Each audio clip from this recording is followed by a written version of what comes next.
Bienvenidos, mi nombre es Carlos Castro. Vamos a ver ahora lo que se conoce como el apalancamiento y los márgenes. ¿Qué son las ventas en corto? Las ventas en corto es cuando un inversionista lleva a cabo la siguiente operación. Primero, pide prestado acciones de la comisionista de bolsa, ¿sí? Acciones que él no posee. Y vende estas acciones para obtener unos recursos para apalancar sus posiciones de inversión. Pero él debe pagar este préstamo sobre las acciones, debe devolver estas acciones. Entonces él va después, cuando realiza las ganancias sobre su estrategia de inversión, debe salir al mercado a comprar estas acciones para devolvérsela al comisionista. Y debe pagar, durante el tiempo en que mantiene este préstamo de las acciones, todos los pagos relacionados a estas acciones. Por ejemplo, los dividendos. Debe pagárselos directamente a la comisionista. Porque la comisionista debe, a su vez, pagarle estos dividendos a quien inicialmente era el dueño de estas acciones. ¿Cuál es la estrategia que busca el inversionista que pide ese préstamo en acciones? La estrategia que él busca es que el valor de su préstamo vaya a caer. Entonces le apuesta a una caída del precio de las acciones que pidió en préstamo. ¿Cómo operan este tipo de mecanismos en los mercados? Normalmente tenemos 4 agentes. El broker, que es el que está en la mitad, que es lo que se conoce como el securities lender. Él es el que tiene de diferentes clientes. Por ejemplo, uno de ellos es el dueño de las acciones. Él tiene depositadas esas acciones dentro de su portafolio. Y el dueño ha autorizado que las puede tener a disposición para venderlas. Luego, en el otro lado, hay alguien interesada en pedir prestado estas acciones para hacer esta venta en corto. Entonces, él va a pedir recibe las acciones, pero debe cubrir este préstamo a través de la entrega de un colateral. Este colateral se entrega al broker como respaldo a ese préstamo.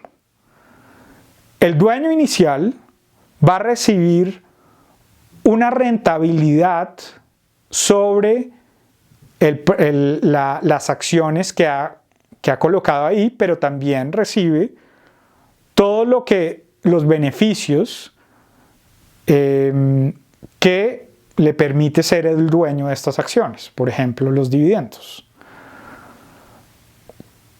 Finalmente, este colateral que la persona que pidió prestado las acciones se va a invertir en un fondo, ¿sí? Y va a tener también una rentabilidad.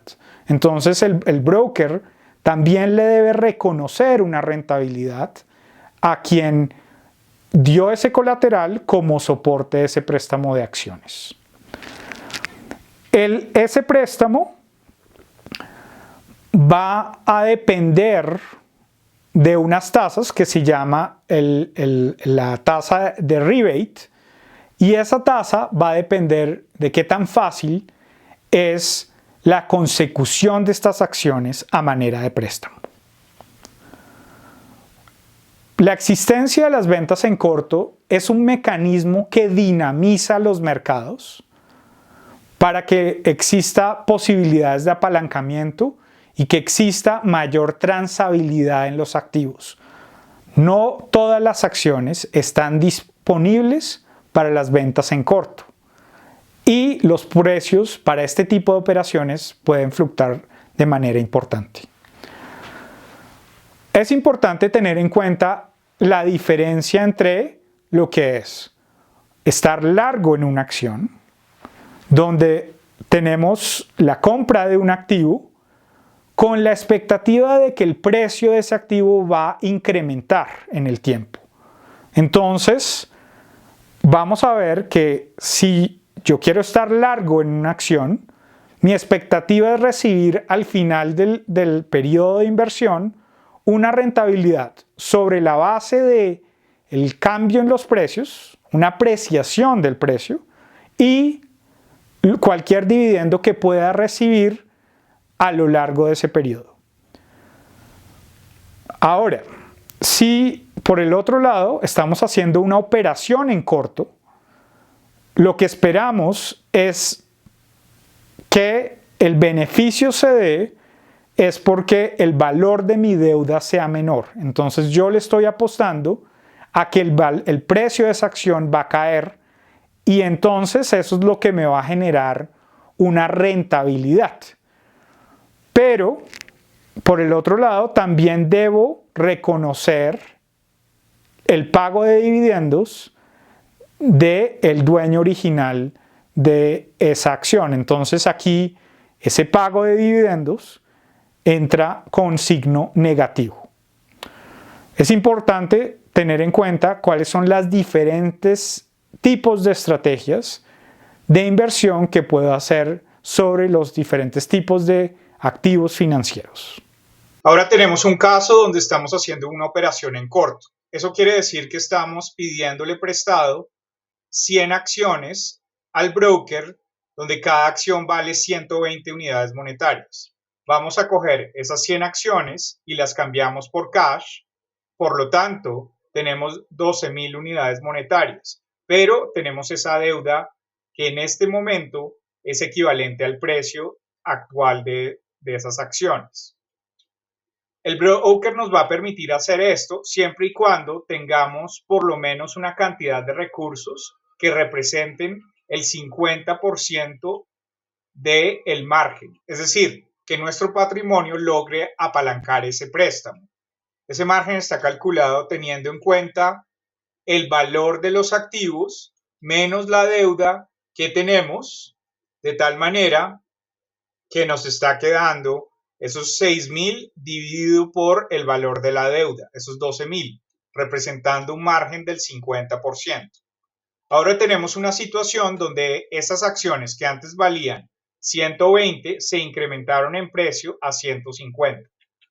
Por lo tanto, inmediatamente vemos que nuestra deuda se incrementó porque hemos pedido prestado las acciones. Y si aumenta el precio de las acciones, nuestra deuda aumenta inmediatamente. Recuerden que habíamos previamente convertido esas acciones en cash, entonces ese cash sigue siendo 12.000 unidades monetarias y teníamos nuestro aporte de 6.000 unidades monetarias, pero ahora ese aporte resulta ser insuficiente para garantizar el margen que nos va a permitir mantener abierta esa posición. Por lo tanto, esto requiere un ingreso adicional de cash, que en este caso lo vamos a definir por 3.500 unidades monetarias, de tal manera que esté incrementando el aporte o el patrimonio que nosotros estamos colocando, y ahora ese nuevo patrimonio al cual le vamos a restar la deuda que tenemos por 15.000 unidades monetarias, va a representar un margen del 43%, pasando de un margen de 20%. Esto nos va a permitir mantener esa posición apalancada con nuestro broker.